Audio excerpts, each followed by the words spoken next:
Olá, muito obrigado por nos receber em sua casa e participar conosco do Começo de Conversa, um programa de entrevistas diferentes, com pessoas muito especiais. Sempre um bate-papo franco, aberto, sem censura.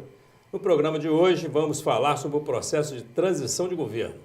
Convidamos um especialista no setor que trará todos os detalhes que envolvem a transição na administração pública.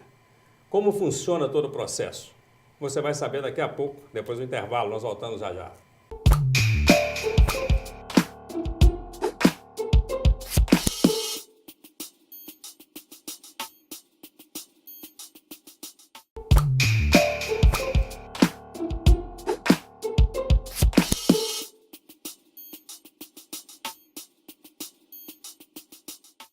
Olá, estamos de volta com o Começo de Conversa. Nosso convidado é advogado há 19 anos, nascido em Inhapim, e já atuou como procurador e assessor jurídico na área do direito público em diversos municípios e câmaras municipais, inclusive já tendo sido procurador-geral em Caratinga. Em 2012, foi nomeado pelo então governador Antônio Anastasia para o cargo de diretor-geral da Agência de Desenvolvimento da Região Metropolitana do Vale do Aço, a agência RMVA, que abrange 28 municípios do leste mineiro. Nosso convidado de hoje é o advogado Thales Rezende Coelho Alves, que vai falar sobre como é o processo de transição de governo. Seja bem-vindo, doutor Thales. É um prazer muito grande recebê-lo aqui nos estúdios da UNEC TV. Muito obrigado, Eugênio. O prazer é todo meu. É mais que um prazer, é uma honra estar aqui. Parabéns ao seu trabalho, pessoal da UNEC TV, de toda a sua equipe, que está realmente fazendo um trabalho de muita qualidade aqui na TV UNEC. Doutor Thales, que é de Inhapim, a terra do pássaro cantor e a terra do Monsenhor Raul. Isso. Né? Conheço desde pequeno, mas... Você nasceu em Inhapim? Nasci em Inhapim. É. Se fosse hoje... Cidade mesmo? Não, se fosse hoje eu seria natural de Governador Valadares, que na época eu nasci lá. Hoje, na época você podia nascer num lugar e registrar na sua cidade natal, né? E sua família é de Inhapim. Sua mãe foi vereadora quantas vezes em Inhapim? Minha mãe foi vereadora durante 6 mandatos consecutivos. Professora Maria Zeli. Professora, aposentada, pedagoga. Bacana. Agora não é mais, ninguém ocupa nenhum tipo de cargo. E doutor Thales não quis ir para o lado da política, não? Não, eu gosto muito de política, gosto do processo eleitoral, me especializei nessa área, mas o cargo eletivo não combina comigo, não. E que labuta há muitos anos na administração pública, né, doutor? Eu formei na PUC, em Belo Horizonte, e tive o privilégio de ter algumas influências muito positivas. Eu fui aluno da atual presidente supremo, a ministra Carmen Lúcia, foi minha professora do primeiro ao último semestre na PUC, inclusive no final, na especialização, na área específica. Tive professores como Paulo Neves de Carvalho, Zé Nilo de Castro, então foram pessoas que foram me levando para o lado do direito administrativo. E na época, minha mãe começava na área, né, foi eleita vereadora pela primeira vez, entrou fazendo a Constituição, as leis orgânicas, né, a partir de 1989, e aquilo foi nos despertando, né, a expectativa e o gosto pela área do direito público, e foi aí que eu entrei nas especializações logo em seguida com esses professores e comecei nessa área. Doutor Thales, casado? Tem filhos? Isso. Dois garotos? Casado com a Flaviane e tem 2 filhos lindos lá, o Neto e a Bia. Muito bom, né? Uma benção, né? Você falou na ministra Carmen Lúcia, eu fiquei imaginando aqui, a gente quando viu a ministra chegar ao Supremo, e aparentemente uma figura frágil, né? Assim, suscitou algumas dúvidas se teria um pulso forte, e ela agora deu uma resposta naquela questão lá do Renan, daquela conversa fiada, ela do Renan Calheiros. Ela na faculdade já era assim? Positiva? Muito. Professora muito dura, muito exigente, muito positiva. A postura dela sempre foi essa. Eu diria até que ela era mais... Hoje, eu acho que o tempo e as responsabilidades do cargo vão fazendo que a pessoa tenha até mais cuidado naquilo que faz. Mas, pessoalmente, fora da questão profissional, uma pessoa muito amável, muito tranquila de se conviver. O senhor especializou em administração pública? Me especializei. Primeiro me especializei em Direito de Estado, que é a administração pública. Depois eu fiz outras especializações em Direito Eleitoral e depois em Direito Municipal. Fui um dos primeiros a ter especialização em Direito Municipal, numa coordenação do nosso saudoso Zé Nilo de Castro. E em prefeitura, o senhor chegou a atuar em quais prefeituras aqui da região? Caratinga? Eu atuei em Apim, Apim. Caratinga, São Sebastião do Anta, Imbé de Minas, São Domingos, atuei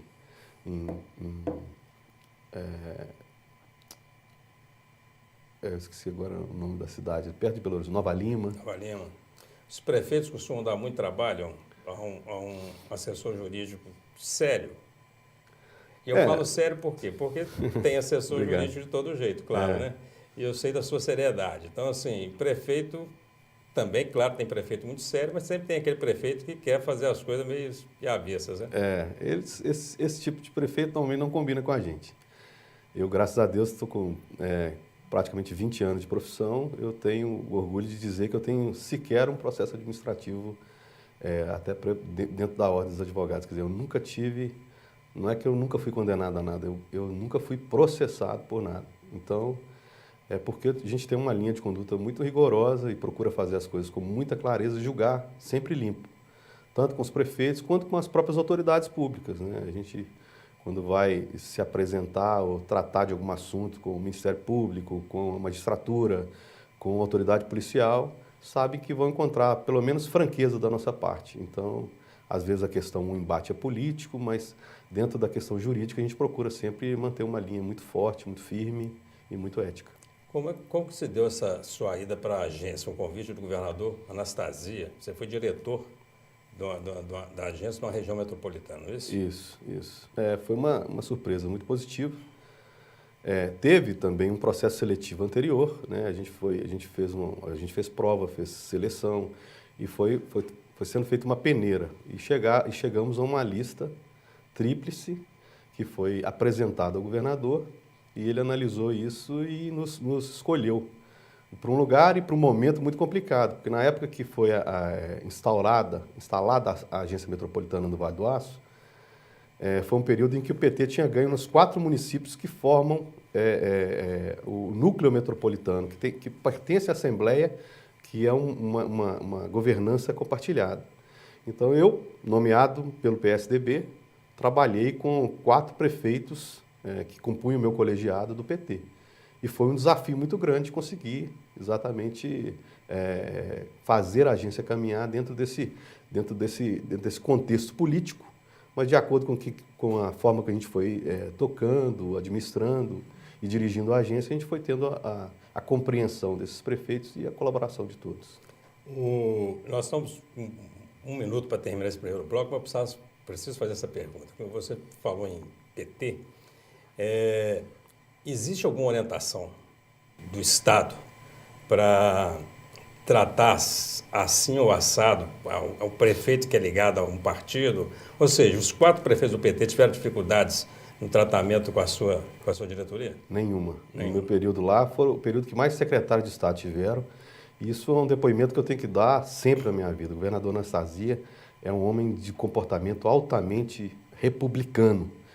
E até era criticado pela sua base política por causa disso. Mas ele não admitia isso. O princípio da legalidade, da eficiência e do interesse público em primeiro lugar. Não havia diferença nenhuma. No governo dele, eu posso te garantir que não havia. Muito bem. Nós vamos fazer um rápido intervalo e vamos voltar aí com o nosso assunto, que é a transição. Nós estamos falando aqui hoje com o Dr. Thales Rezende Coelho Alves, ele que é especialista em administração pública. Não saia daí, nós voltamos já já.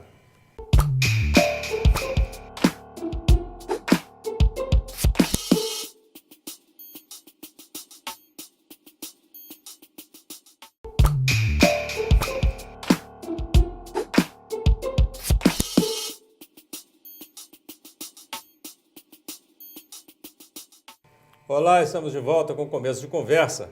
Você que chegou aí agora tem a oportunidade de assistir o segundo bloco do programa e hoje nós estamos entrevistando aqui o Dr. Thales Rezende Coelho Alves, ele que é especialista em administração pública e estamos conversando sobre transição de governo. Dr. Thales, nós terminamos o primeiro bloco só falando sobre o professor Anastasia, né? Que é professor do direito público.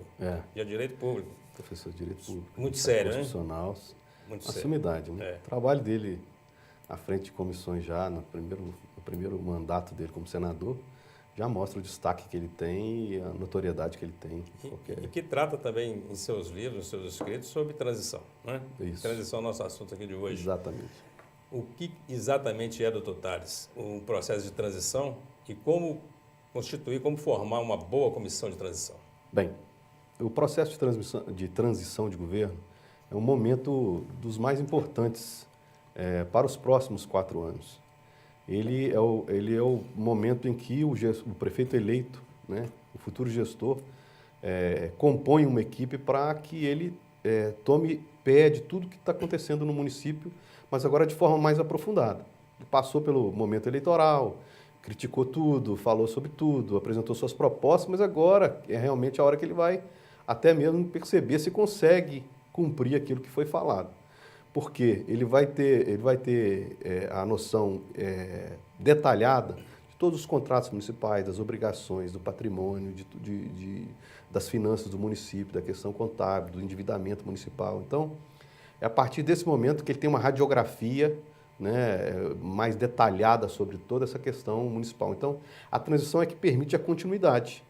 Exatamente para que no dia 1º, quando ele assuma, ele não vai saber o que ele está assumindo, entender o que é administração pública. Até porque o prefeito passa, mas a administração continua, né? Nós podemos considerar que um prefeito que se recusa à transição, ele está faltando com respeito ao cidadão?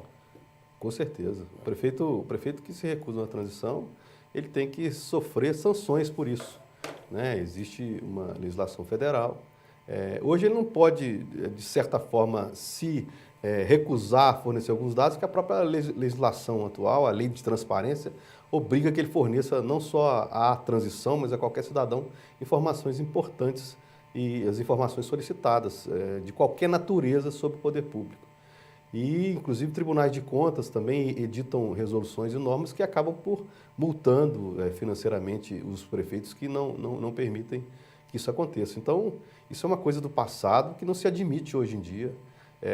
Apesar da lei federal falar que a Constituição dá aos municípios autonomia de autonomia política, administrativa e financeira. Então, é claro que o município pode ter a sua própria lei que regulamenta a questão da transição, às vezes não tem, mas existe o chamado princípio da teoria concêntrica, quer dizer, a teoria da simetria concentro, em que, tendo uma legislação federal, tendo uma legislação estadual, o Estado de Minas também tem legislação, os municípios se obrigam e deve acontecer. É um poder, mas é um poder-dever. Entendi. Então, ele deve fazer isso. Sobre a composição da comissão, ela é uma comissão mista, formada por representantes de quem sai e de quem entra, ou ela é uma comissão nomeada por quem está saindo? Ela é uma comissão, essa pergunta, tecnicamente, ela tem um desdobro, mas ela é uma comissão mista. É mista. Ela é mista porque tem que ter os servidores da administração municipal que vão prestar as informações ou que vão ser o link com o resto da máquina pública, que vão buscar essas informações, e tem a equipe escolhida pelo prefeito eleito, pelo gestor eleito.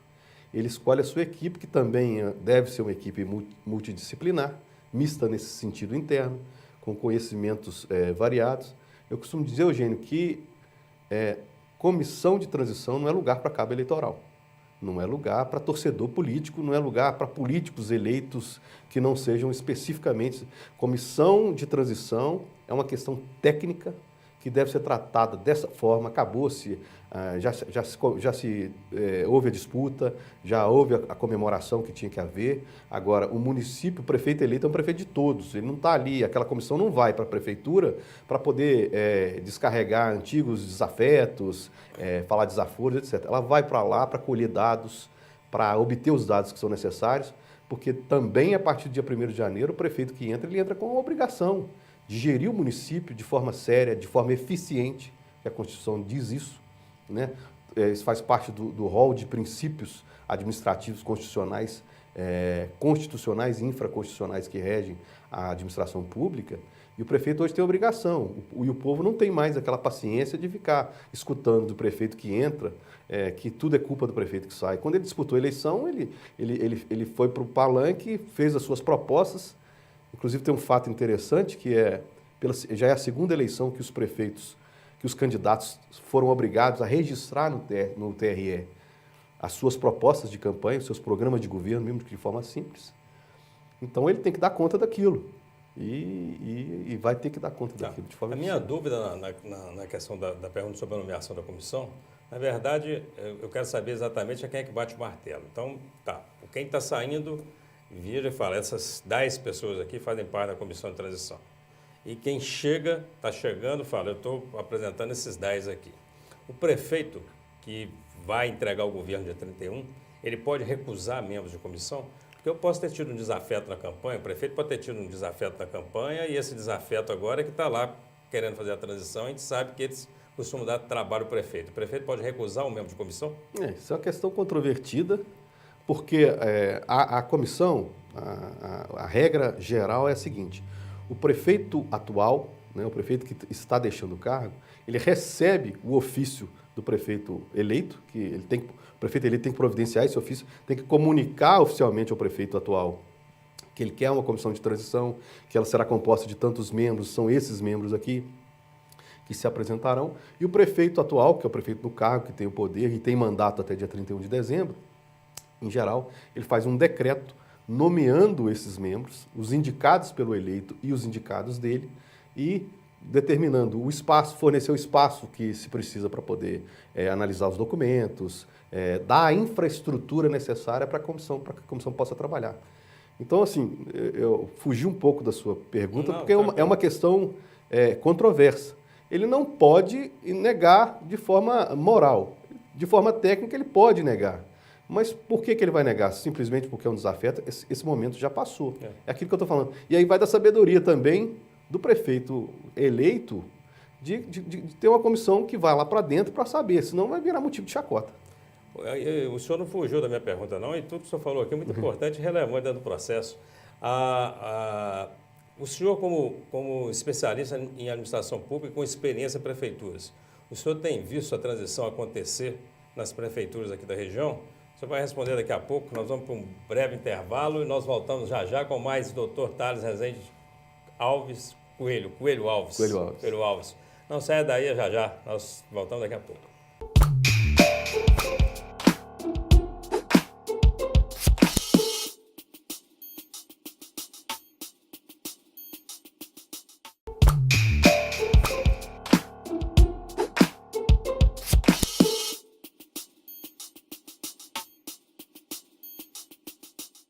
Olá, estamos de volta com o terceiro e último bloco do Começo de Conversa.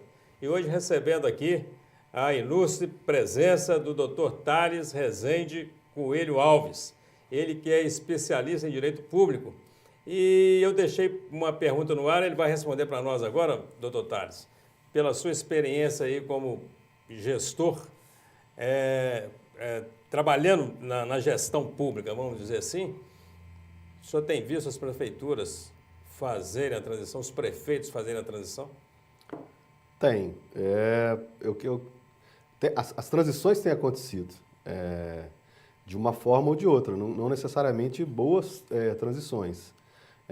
A questão da transição municipal, ela é um conjunto de ações. E se o prefeito eleito, se o gestor indica uma comissão que não tem a competência técnica específica de cada área, ele acaba não tendo as informações, porque a equipe nomeada pela administração que deixa o governo, ela está ali para responder os pedidos, as solicitações, os relatórios solicitados pela comissão de transição.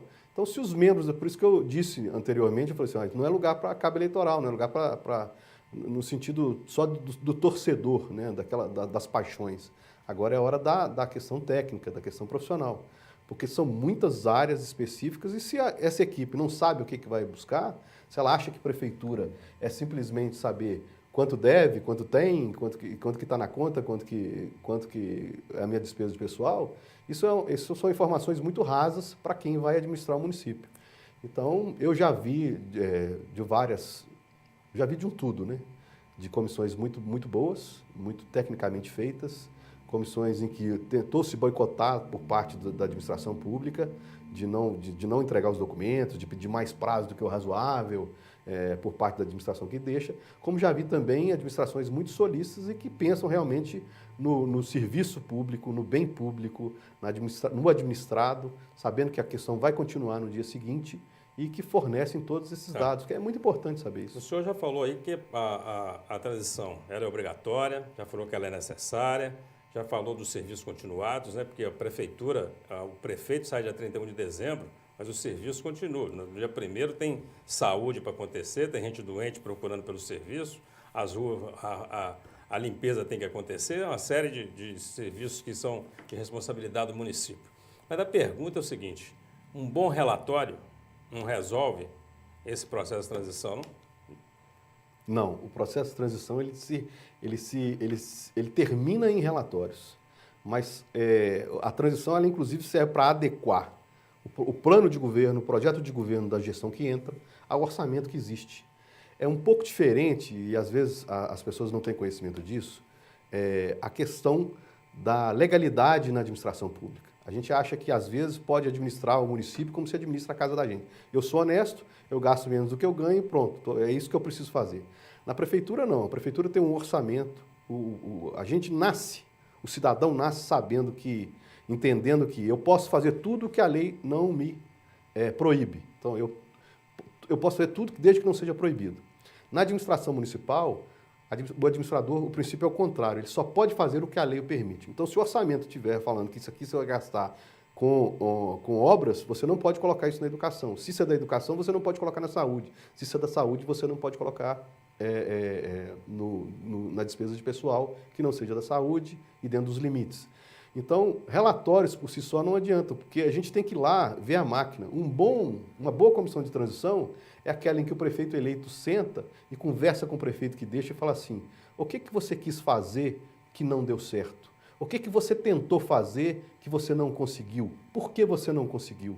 Muitas vezes vai além desse relatório. O que está em andamento e precisa continuar? Isso também é muitíssimo importante. A gente está cansado de ver prefeituras que um prefeito começa a obra e o outro, para não dar mérito para o prefeito anterior, não quer terminar aquela obra. E nós vamos entrar, isso tem um problema ideológico aí, porque agora terminaram as reeleições, o prefeito não pode ir para a reeleição.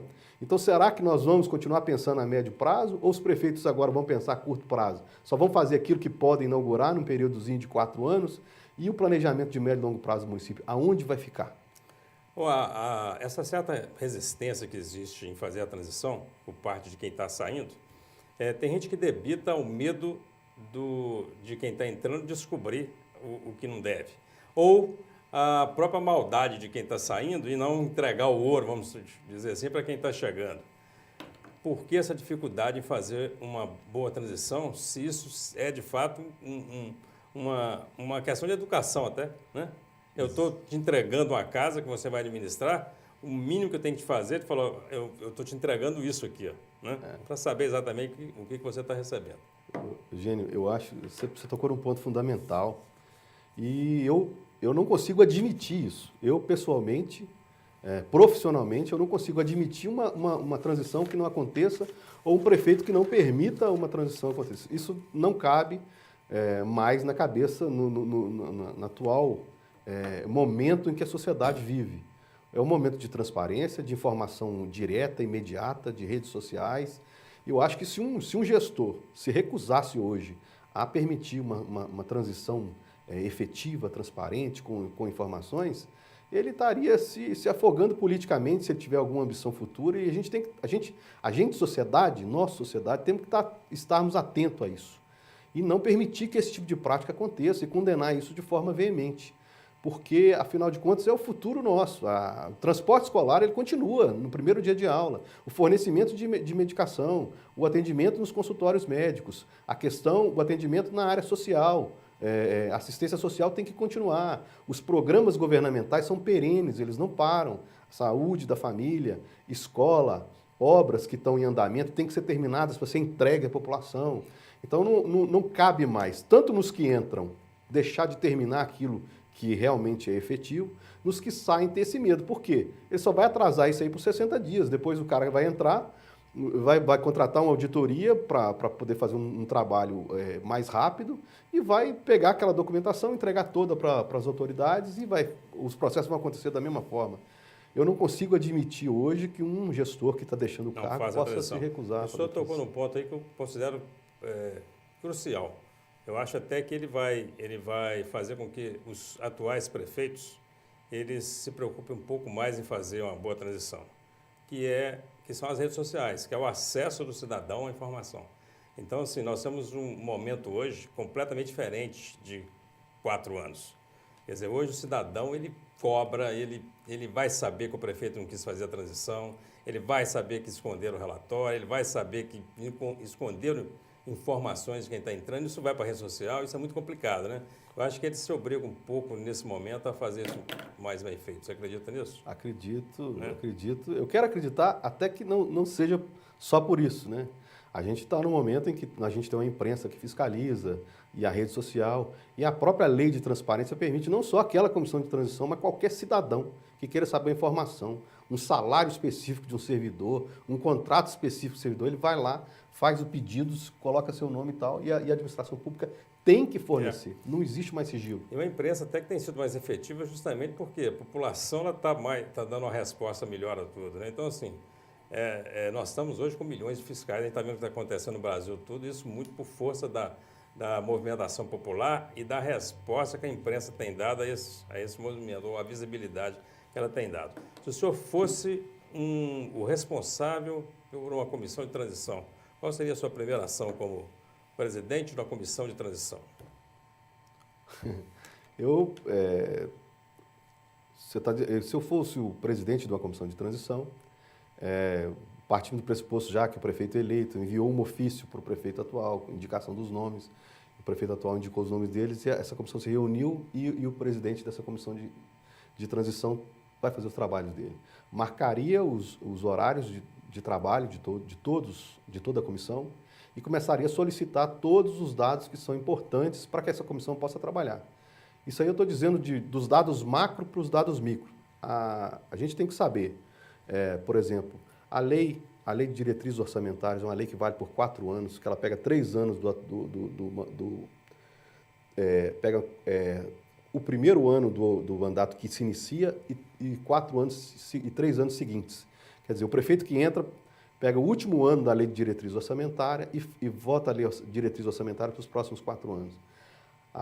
O plano plurianual. Onde eu falei lei de diretriz, você entenda plano plurianual. A lei de diretriz orçamentária é que prepara o orçamento. O orçamento atual, porque eu tenho que saber já imediatamente se o orçamento atual está votado ou se ele está na Câmara.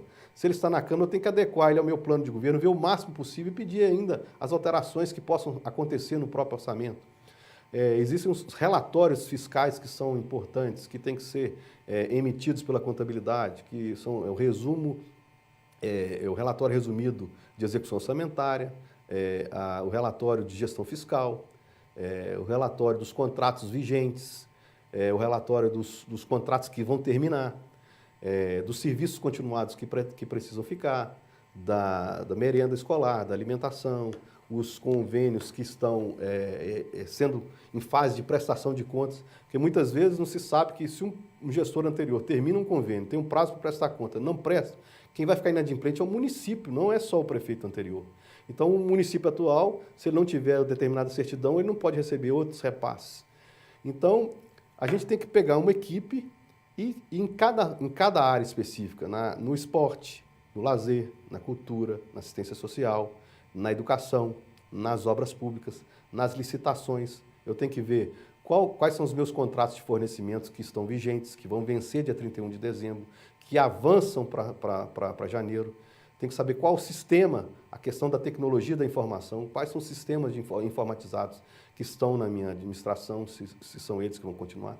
Se eu preciso dar orientações para que a atual Comissão Permanente de Licitações já inicie algum processo, que os processos licitatórios têm prazo, né? Eles têm, cada modalidade tem um determinado prazo específico para que a administração possa comprar. No poder público, não basta que um trator estragou a peça. Eu não posso ir ali na loja da esquina, ver o preço mais barato na cidade e comprar, tem que fazer uma licitação. Então, o trabalho que se dá para fazer uma licitação de uma peça ou de um trator é praticamente o mesmo. Eu não posso, a máquina está lá parada porque está faltando uma peça. O cidadão às vezes não entende que não pode simplesmente ser comprado. Se não tiver um processo licitatório, tem que ser feita a licitação para aquilo tudo. Licitação, que é um assunto de um próximo começo de conversa nossa aqui, quando nós vamos receber o doutor Enio Luca, Isso. que trabalha com licitação. E está muito bom o papo, mas infelizmente o nosso tempo ele é muito curto, né? Eu estava falando sobre transição, eu estou imaginando, o senhor falou da iniciativa, a pública não acontece como na iniciativa privada, né? Em relação à licitação e nem na transição, né? Porque quando na iniciativa privada você tem um bom funcionário, tem um cargo-chave, ele vai sair da instituição, você coloca outra pessoa do lado dele para ele aprender o serviço, acompanhar tudo, para quando sair não ter prejuízo na continuidade do serviço, né? Já pensou se a administração pública levasse de fato o novo governo lá para dentro? Fica comigo aqui 60 dias, né? Em cada secretaria, você trabalhando junto, vendo o que está acontecendo, mas a gente sabe que tem umas questões políticas que atrapalham isso. Mas nós esperamos que de fato aconteça a transição nos municípios, não só de Caratinga, mas nos municípios da região. E eu queria que sobre isso eu deixasse as suas considerações finais. O senhor pode se dirigir ao nosso telespectador, por favor, naquela câmara e deixe o seu recado aí sobre transição de governo para nós. Olha, primeiro eu agradeço esse momento, né, e essa iniciativa sobre o tema, que é um tema aparentemente muito pesado, mas a gente tenta trazer aqui de uma forma mais simples, mas é um momento de continuar, a gente tem que continuar evoluindo. Eu acredito que as transições serão feitas da melhor forma possível. Aconselho aqueles que estão envolvidos nesse processo, os gestores eleitos, a se aterem nesse aspecto de terem comissões profissionais, de pessoas que estão lá para fazer o trabalho. Não é momento mais, os gestores eleitos serão os prefeitos de todos os seus administrados, quer dizer, agora não é mais prefeito de um lado ou prefeito do outro. A gente tem que evoluir nesse aspecto e a gente acredita que isso vai acontecer e torce para que isso aconteça dessa forma. E de outra parte, o cidadão também tem que evoluir e não ser massa. A gente estava falando de rede social. A rede social é um lugar que os sentimentos se exacerbam, às vezes muito para um lado, muito para o outro, muito para crítico ou não. A gente tem que sempre procurar evoluir, conhecer mais as pessoas, entender mais onde é que está o problema, para simplesmente não sair julgando, falando que todo político é ruim, todo mundo é ruim, todo político é corrupto. Isso é um problema muito grave. E vou terminar lembrando umas palavras que sempre me marcaram muito na minha trajetória, porque elas são do Papa João Paulo II. Ele falou que o problema da nossa sociedade, o problema da nossa política, ele falava que era o cansaço dos bons. Nós estamos num momento hoje que se criminaliza todo mundo, se prende primeiro para saber depois, etc. E todo mundo é corrupto até que se prove o contrário. E a gente, no princípio da inocência, não é esse. E não é essa forma, na minha opinião, a forma correta de se fazer. Isso pode afastar da política pessoas que têm realmente medo das suas reputações, serem manchadas por simples boatos. Então, é o momento da gente amadurecer nesse aspecto e ter mais atenção e não ficar sendo simplesmente replicador. Vamos procurar saber das coisas mais profundamente, ouvir os dois lados e depois ter as nossas próprias conclusões. Muito bem, doutor Tales. Infelizmente, nosso tempo acabou. A conversa está muito boa, hein? Eu espero que Obrigado. O senhor volte aqui em outra oportunidade para a gente falar mais sobre a administração pública e usar aí toda essa sua experiência aí para a gente trocar umas ideias sobre o assunto e passar aí para o nosso telespectador. Muito obrigado pela sua presença, viu? Pela sua disponibilidade. Foi um prazer recebê-lo aqui. O prazer foi meu, foi uma honra. Muito obrigado. Tá bom? Tá bom. Um abraço. O começo de conversa vai ficando por aqui. Obrigado ao advogado Tales Rezende Alves Coelho pela presença, a você pela audiência e até o nosso próximo encontro, se Deus quiser.